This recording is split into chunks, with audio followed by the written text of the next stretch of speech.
ফেসবুকে খারাপ ভিডিও আসা কিংবা খারাপ ছবি আসা সেটা কিভাবে বন্ধ করবেন সেটা দেখাবো আজকের এই ভিডিওতে। ভাই আপনার বাসা যদি যে কোনো বাচ্চা মেয়ে থাকে বা বাচ্চা ছেলে থাকে সে কিন্তু ফোনটি নেবেই। সেক্ষেত্রে এজ রেস্ট্রিক্ট করে দিয়ে তাকে আপনি ফোনটি দিবেন যেন সে ফেসবুকটা ব্যবহার করার সময় কোনো খারাপ ভিডিও কিংবা ছবি না দেখে। সেক্ষেত্রে আপনি কিন্তু অনেক খারাপ অবস্থা পড়ে যাবেন। তো চলুন কথা না বাড়িয়ে ভিডিওটা শুরু করা যাক। নিয়মিত এরকম ইম্পর্টেন্ট ভিডিও পাওয়ার জন্য ফলো করে রাখতে পারেন যা আপনার অনেক কাজে দিবে। এই কাজটি করার জন্য আপনার ফেসবুকের অফিসিয়াল অ্যাপসটাকে ওপেন করে দিবেন। এরপর এখান থেকে থ্রি লাইন মেনু এই অপশনে ক্লিক করে দিবেন। এরপর এখান থেকে সেটিংসের এই অপশনে ক্লিক করে দিবেন। এরপর একটা স্ক্রল করবেন, স্ক্রল করার পর এখান থেকে কন্টেন্ট প্রিফারেন্সেস এই অপশনে ক্লিক করে দিবেন। দেন এখান থেকে ম্যানেজ ডিফল্টস এই অপশনে ক্লিক করে দিবেন। এরপর এখান থেকে এই অপশনে ক্লিক করে দিবেন।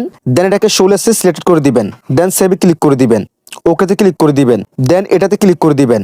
দেন এখান থেকে শো লেসে সিলেক্ট করে দিবেন। দেন সেভে ক্লিক করে দিবেন। দেন ওকেতে ক্লিক করে দিবেন। দেন সেন্সিটিভ কন্টেন্ট অপশনে ক্লিক করে দিবেন। দেন শো লিস্টটাকে সিলেক্ট করে দিবেন। দেন সেভে ক্লিক করে দিবেন। এরপর ওকেতে ক্লিক করে দিবেন। ওকে, আপনার কাজ শেষ। এরপর থেকে ফেসবুকে আর অশ্লীল কোনো ভিডিও আসবে না। That's it.